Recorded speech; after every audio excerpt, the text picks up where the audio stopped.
Well, we are at a really awesome section. We're going to be learning about AJAX. I get tons of requests from people saying, hey, I want to learn how to use AJAX with Django. How do I do it? And it's really quite simple. And if you don't know what AJAX are, they're a pretty cool way to make your website nice and responsive for the end user. So the idea is with AJAX, rather than having, because right now the whole model of our website has been like, we could add a URL here, hit this create button. That's going to send a request over to the Django web server. It's going to process the information, send it back, and it will like reload a new page, probably move to a new URL. So it's sort of like, the user clicks on a button, submits some sort of form, moves somewhere. If they click on a link, like it goes to a new place. With AJAX, the idea is that some sort of data is happening in the background without sort of leaving the current page. So in this instance, it's like, I want to search for some egg videos or something like that. And as I type this out, it'd be really cool if I could go perform this search. And then once I get those results back, then I could say, okay, these are the following results. And they never had to go move a different page. Now, if they select one of those videos, that's probably merits, moving on to a separate page there. But AJAX can just sort of make things a little bit smoother. So first thing that I'd like to clear up, I'm not in love with sort of the layout of everything right here, right? Like there's different designs on each of these forms. So I'm going to want to touch up the add video HTML just a little bit. So let's go ahead and move into our templates. Inside of our halls, let's go to our add video. So the first thing is I'd like to, how we pass forward, let's go back to our views so that you can see this. Inside of our add video, we went and got the haul object, and we're now returning that haul object to the template. Let's go ahead and make use of that to say that, let's add a video to this particular haul. So let's go back to our add video, and inside of this we'll say add video to, and then this is where we'll do our haul.title. Okay, so let's go ahead and save this and reload. Look at that. So add video to cat videos, right? This provides a little bit more context to the end user to say, okay, this is the current haul that I'm working with here. The next thing about this, I'm not in love with the name create. I think probably a better term here is something like add. So I'm going to go ahead and change that from create to add. Nice. Let's reload that. That's looking good. I'd like a little bit more spacing there, so I'm going to do a break after this form. I'll just do a little BR there, save, reload. All right, that's some nice spacing there. I'd like for this form to have the same sort of styling that we did above with, saying for field in particular thing, whatnot. So let's go ahead and just copy what we have, this whole for loop here. I'm going to copy this, paste it in. Now we don't need to do this whole, if we get back some sort of bad data or whatnot. We're just going to keep this as a simple form group. So we'll go ahead and save this. Make sure that we're for field in not just form. We want for search _ form. Okay, we'll go ahead and save that. Let's reload this.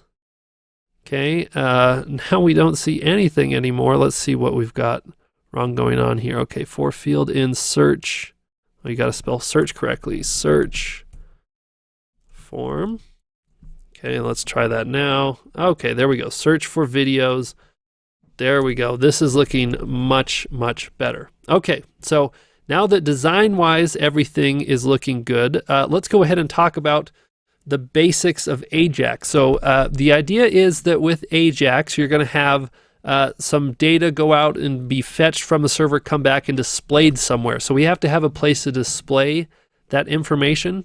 So let's go ahead and after this form, but before the ending div tag, remember this div tag is the top container one that we have up there.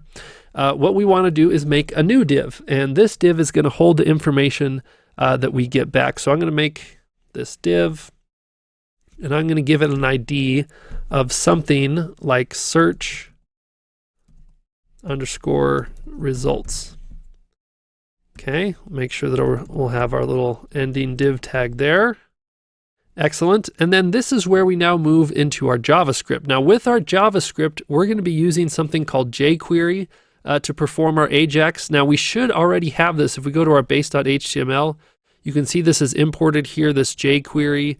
This is brought in for us. So you can manually import this if you want to. But because we're using Bootstrap, it's already making use of that, so we're all good to go there. But let's go ahead and now make a script tag where we're going to manually add some JavaScript. So we'll do our opening script tag. There we go. And then we'll do our ending script right there at the bottom. Awesome. So now, in between the two of these, let's kind of talk about something first before we get too much further. And that's the idea that whenever somebody is searching for something, like if I want to search out that I'm looking for maybe like Easter egg coloring videos. If I type out like Easter egg coloring videos, it'd be probably pretty inappropriate to say every time I add a new letter here to go search something on the server, right? Because if we do that, it's going to hit the API more and more, and YouTube only gives us a certain amount of requests each day and over a certain period of time. If we extend those amounts, we're going to have to start paying for it, whereas everything's just free right now. And you might make a decision that that's what you want, but I think if we have some sort of rule that says, okay, while someone is typing, like if it's been less than 1 second in between someone typing, like wait to do the search to have some sort of space there. We need to have a delay to this AJAX going on. So you can decide whether to implement this or not, but I think it's pretty important for this feature that we have here. I mean, you could really save on this if you have a button to say, okay, after you've typed whatever you want, go ahead and hit search, and then we'll go and grab those.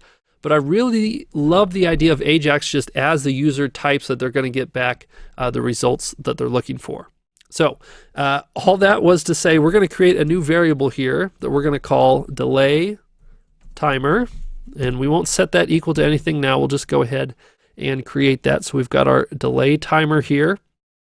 The next thing that we need to do is we need to go grab the particular search form for when someone's typing in some information. So to do this via jQuery, we're going to do a $, and then inside of our parentheses, add a string that says ID, and we've got to do the # here. So we're going to say pound ID _ search _ term.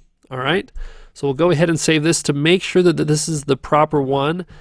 Go back and just right click and do inspect element on your page here, and we'll just go ahead and select this field. We should see, okay, ID search term, and we have ID search term. All right, that's all lining up correctly. Excellent. So with that in place, this in jQuery, it says, okay, this is what I'm trying to get reference to. Once we have reference to that, then we can say on this, all right, anytime someone types something in there, in which is called the key up, anytime someone types something, we want to run some sort of function. So we're going to type in here function, and we'll do the open and close parentheses, and we want a open and close curly bracket, and we'll put a space there. So we have the opening curly there, but then the ending curly and the ending parenthesis, and then we'll add a semicolon there. So now here inside of this key up function, this is saying, okay, anytime somebody types inside of here, this is where we want to do a clear timeout. All right. And we're going to do this for delay timer, semicolon there. The next thing that we'll want to do is let the user know that we're searching for some information. So we want to go ahead and select our search results right here. So we're going to say $, and then we want our hashtag or $, and then inside of the quote here, $. Let's just go ahead and copy this. Search results. On this, we're going to say .text. And then inside of here, we're going to pass a new string that says something like loading ... And we'll do our little semicolon there. So with this all in place, we're actually just going to hold what we have right now. Because we don't want to move too much further. Let's just make sure that at least this is working. This should say, okay, if someone starts typing, we should see the word loading showing up. So let's go ahead and give this a go. We will reload this page. All right. And let's go ahead and start typing in some information. And we have no loading. In fact, the issue that we have here is that we haven't properly imported the jQuery yet. In fact, we had kind of touched on this a little bit inside of the base.html. our code is showing up here inside of the content block, and we don't import jQuery until down here. So let's actually take all of our JavaScript tags here. I'm going to cut these, and let's paste them before our content. There we go. All right, let's save that, come back, and if we reload this, we should see if we start typing out some information. Look at that, we get the loading showing up. Okay, so that's good to know, and just to see this a little bit more clearly without that toolbox down there, look at this. As soon as I start typing, we have loading showing up, okay? Now, I know we haven't done any AJAX here, but we've kind of covered a lot of ground. I think this is probably a good place to stop for this video. But in the next one, we're going to actually get to the point where we can send something to the server and get it back.